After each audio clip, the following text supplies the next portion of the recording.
Hello दोस्तों, Republica BPSC वाला में आपका बहुत बहुत स्वागत है। हम आपके सामने लेके आए हैं रीजनिंग का क्लासेस। उससे पहले आपको हम बता दें कि ये रीजनिंग जो है विशेषकर बीएसएससी जो बिहार इंटर लेवल जो सेकंड होने वाला उसके लिए, और बैंक सीजीएल और बीपीएससी जैसे और दरोगा के जो मेंस होने वाला है, विभिन्न एग्जामों में जो रीजनिंग पूछा जाता है उसी चीज़ों को हम लोग आपको लेके आए हैं जो आपके लिए बहुत इंपॉर्टेंट होने वाला है। और आइए इसमें देख लेते हैं कि हम लोग क्या क्या क्लास करेंगे रीजनिंग में।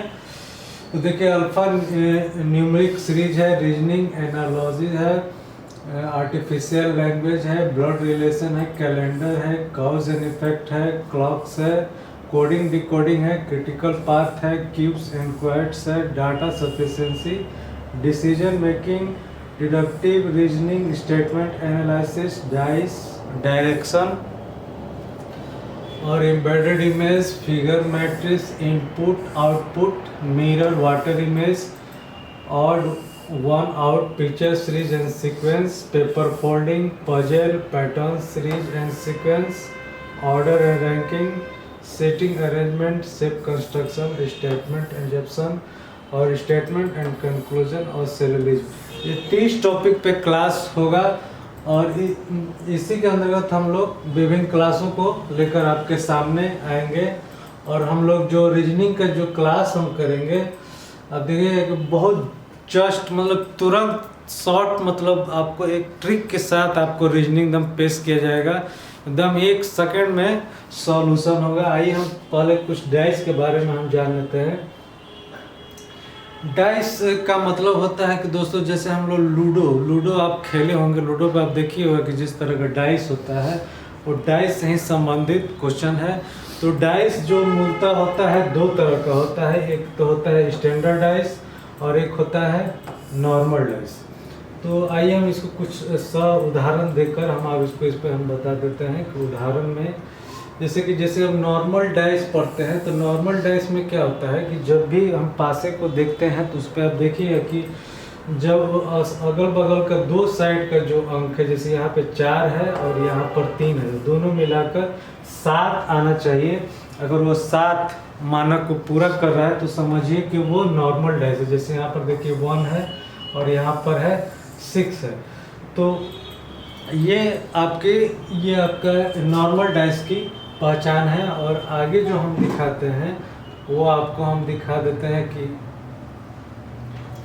ये स्टैंडर्ड डाइस में क्या होता है कि पासे पर 7 का जो मानक है वो नहीं होता है। मतलब कि अगल बगल के आप जोड़ के देखिए, यहाँ पर देखिए 6 3 9 हो जाएगा, यहाँ पर देखिए 6 2 8 हो जाएगा। तो इसमें आप यहाँ पर क्या होता है कि इसमें जो लूडो होता है, लूडो में इसी तरह का पासा होता है। तो इससे संबंधित अगर कोई आपको क्वेश्चन अगर पूछता है तो इसमें अंक दे देगा और बोलेगा कि 6 के विपरीत क्या है वो बताइए। तो 6 के विपरीत आपको यहाँ पता नहीं चलेगा, तो इसमें क्या करना है कि 7 बनाना है, यानी 6 और 1 जोड़ दिया जाए तो 7 हो जाएगा। उसी तरह अगर पूछ दे कि 3 के विपरीत क्या होगा, तो 3 के विपरीत 4 जोड़ देना है और आपको ये आपका हो गया 7। मैंने 7 इसमें आपको बनाना है। जो भी अगर आपको पूछता है अपोजिट क्या है तो उसको जोड़कर आपको 7 बना देना है। आइए और अगला जो हमारा क्वेश्चन जो पूछा जाएगा, तो नॉर्मल डाइस से ही अब आगे हम लोग क्वेश्चन को सॉल्व करते हैं।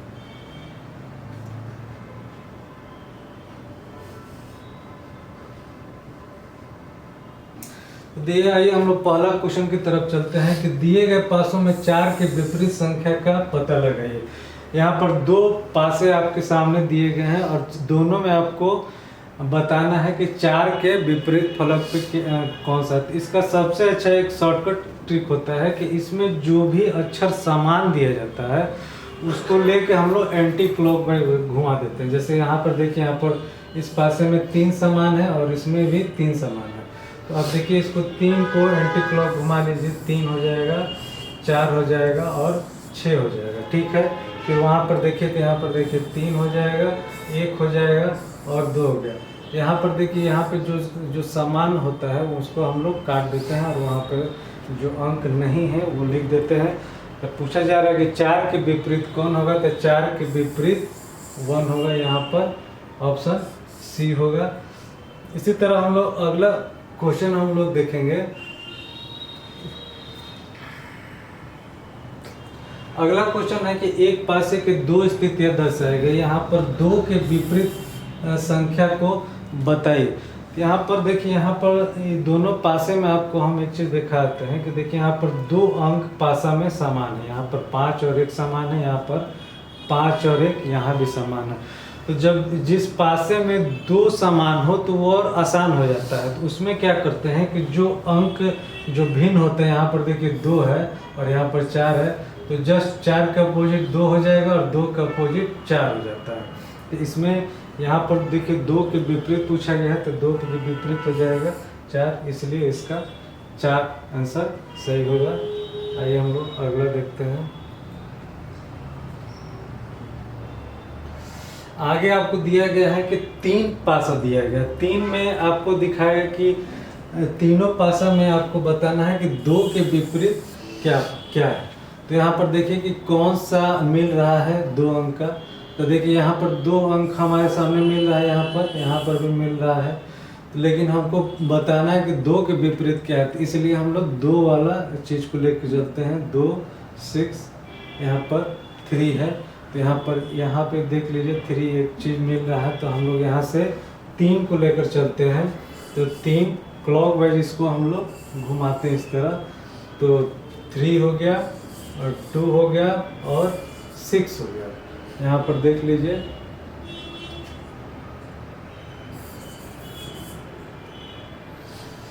यहाँ पे देखिए 3 हो गया, 2 हो गया और 6 हो गया। उसी तरह यहाँ भी हम लोग घुमाएंगे, लेकिन यहाँ पर देखिए आपके यहाँ पर 2 मिल रहा है, ठीक है ना। तो यहाँ से हम डायरेक्ट कर सकते हैं कि 2 का अपोजिट 5 होगा, और यहाँ से हम लोग कर सकते हैं कि 3 होगा, 5 होगा और 4 होगा। तो यहाँ भी देखिए हमारा 2 के विपरीत 5 आ रहा है, यानी हम लोग दोनों तरीके से इसको बना सकते हैं, इसलिए इसका आंसर हो जाएगा ये 5 हो जाएगा। आइए अब अगला क्वेश्चन की तरफ हम लोग देखते हैं। इसमें देखिए कि इसमें भी वही सेम है कि इसमें 3 के विपरीत पूछ रहा है। तो आप यहाँ पर देखिए कि किसको हम लोग किस पासे 2 पासे को लेके चलेगा हमारा आंसर आ जाए। यहाँ पर 3 के विपरीत पूछ रहा है, तो यहाँ पर देखिए 1 और 2 यहाँ पर पासा सेम है, यहाँ पर भी देखिए 1 और 2 सेम है। तो हम लोग अगर देखिएगा तो 5 के अपोजिट 3 आराम से निकल जाएगा, यहाँ पर कोई दिक्कत नहीं होगा, इसलिए इसे आंसर यहीं से निकाल लेते हैं हम लोग। 3 का अपोजिट 5 हो जाएगा यहाँ पर।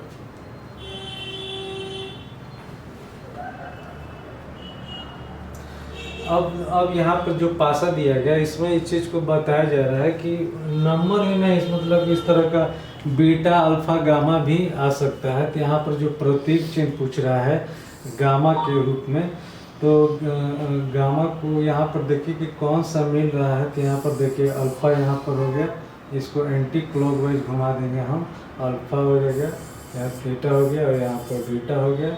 फिर यहाँ से हम लोग इसको भी घुमा देंगे हम, अगर ए हो गया यहाँ पर हो गया और यहाँ पर गामा हो गया। तो यहाँ पर देखिए बी के अपोजिट क्या है, बी के अपोजिट गामा है, इसलिए इसका आंसर सी हो जाएगा। आप देखिए कि आंसर में आपको कोई दिक्कत नहीं होगा, आराम से हम लोग करते जाएंगे और बहुत ही शॉर्ट तरीके से हम लोग इसके आंसर को हम लोग ढूंढेंगे। इसी तरह भी क्वेश्चन है, आइए हम लोग नए क्वेश्चन पे लेके चलते हैं। देखिए इसमें भी वही है कि यहाँ पर प्रतीक चिन्ह में मतलब कि यहाँ पर अल्फा न्यूमरिक है, यानी यहाँ पूछ रहा है कि ए के विपरीत क्या होगा। यहाँ पे देखिए ए बी सी लिया गया है, यहाँ पे देखिए सी डी ई लिया गया है। तो आप यहाँ पर देखिए कि इसको हम लोग जो वर्ड मिलता है पासे में उसको लेकर हम लोग एंटी क्लॉक घुमाते हैं। तो सी हो जाएगा, बी हो जाएगा और ए हो जाएगा। उसी तरह यहाँ पर देखिए यहाँ से इसको घुमाएंगे हम लोग, सी हो जाएगा, डी हो जाएगा और ई हो जाएगा। तो यहाँ पर क्या पूछा गया, ए के विपरीत क्या है। तो यहाँ पर ए का विपरीत क्या है, ए ई है। इसका हो जाएगा डी आंसर। देखिए कितने हम लोग आसान तरीके से बना रहे हैं। अब एक नए तरीके के क्वेश्चन को लेकर आते हैं। पासे में 2-3 तरीका होता है, इसमें एक तरीका ये भी है कि एक क्वेश्चन है कि इस तरह का भी पासा विभिन्न एग्जामों में पूछ सकता है। तो इसको हम लोग कैसे सॉल्व करेंगे, इसका भी बहुत शॉर्टकट तरीका है। आपको बता दें कि इस तरह का जब भी आपके सामने आए तो कुछ नहीं करना है, ये इसका पहला और इसका अंतिम वाला, पहला और अंतिम वाला इसका अपोजिट होगा। उसी तरह ये आपका पहला और ये इसका हो जाएगा और ये इसका अपोजिट हो जाएगा। तो यहाँ पर देखिए क्या कर रहा है कि नीचे बिना मुड़े हुए घन की आकृति दर्शाई गई। इस बिना मुड़ी घन आकृति को मोड़ने पर नीचे दिए गए विकल्पों में से कौन सी एक आकृति बनेगी। तो यहाँ पर देख लीजिए कि किसके अपोजिट, 4 के अपोजिट 1 है, यानी 4 अगर दिखेगा तो 1 नहीं दिखेगा। लेकिन यहाँ पर दिख रहा है तो ये गलत है, ये आकृति नहीं होगा। 2 है तो 2 के अपोजिट क्या है, ब्लैंक्स है, यानी 2 का अपोजिट ब्लैंक्स दिख रहा है, यानी ये भी नहीं होगा। तो हम देखिए 4 के अपोजिट 1 है, ये भी नहीं होगा। तो हम लोग किसको देखिएगा, 3 का अपोजिट ब्लैंक है, ऐसा कोई ऑप्शन आ नहीं रहा है, ठीक है ना। तो आप डी वाला देखिए, 4 दिख रहा है, 1 नहीं दिख रहा है, इसके अपोजिट 1 है। उसके बाद 3 है, 3 के अपोजिट क्या दिखना चाहिए, ब्लैंक, वो भी नहीं दिख रहा है। यहाँ पर देखिए हम लोग का इसका आंसर डी है। बस उसमें कुछ नहीं करना है, खाली ये जो है इसके इस तल को इससे मिला देना है, इसका एक ब्लैंक छोड़ते हुए एक इसमें, इसको यही एक दूसरे के अपोजिट होगा। एक क्वेश्चन इसी पे एक और हम करवा देते हैं, इससे आप लोग को डाउट क्लियर हो जाएगा। देखिए इसमें दिए गया है कि दी गई आकृति को मोड़कर एक खंड बनाया जाए और कौन सा वर्ण ए के विपरीत फलक पर आ जाएगा। तो यहाँ पर देखिए ए के पूछ रहा है कि ए के विपरीत फलक पे कौन सा आएगा। तो जैसे कि हम लोग पिछले क्वेश्चन में हम करवाए थे कि कुछ नहीं करना है, बस उसका अपोजिट कर देना है। तो देखिए इसका अपोजिट ये हो गया, एरो का अपोजिट वो हो गया, और ए का जो अपोजिट होता है, ए का अपोजिट हो जाएगा ये एच हो जाएगा, ठीक है। और स्टार का जो अपोजिट हो जाएगा ये हो जाएगा। तो यहाँ पर देखिए एक अपोजिट एच है, यानी इसका आंसर डी है। कुछ नहीं करना है, बस सिंपल तरीके से इसके एक गैप को छोड़कर इसको इसमें मिला देना है और इसको इसमें हो गया, ये एक दूसरे के अपोजिट हो जाएगा। इस तरह हम देख रहे हैं कि जो डाइस के क्वेश्चन एकदम आसान तरीके से आपको सामने हम सॉल्व करेंगे और रीजनिंग के सभी क्वेश्चन आपके सामने लाएंगे। अब बहुत आसान तरीके से इसको सॉल्व किया जाएगा। आइए हम लोग इस तरह रीजनिंग के सभी टाइप्स को हम लोग देख चुके हैं। आइए, धन्यवाद। नए टॉपिक के साथ फिर मिलेंगे। नमस्कार।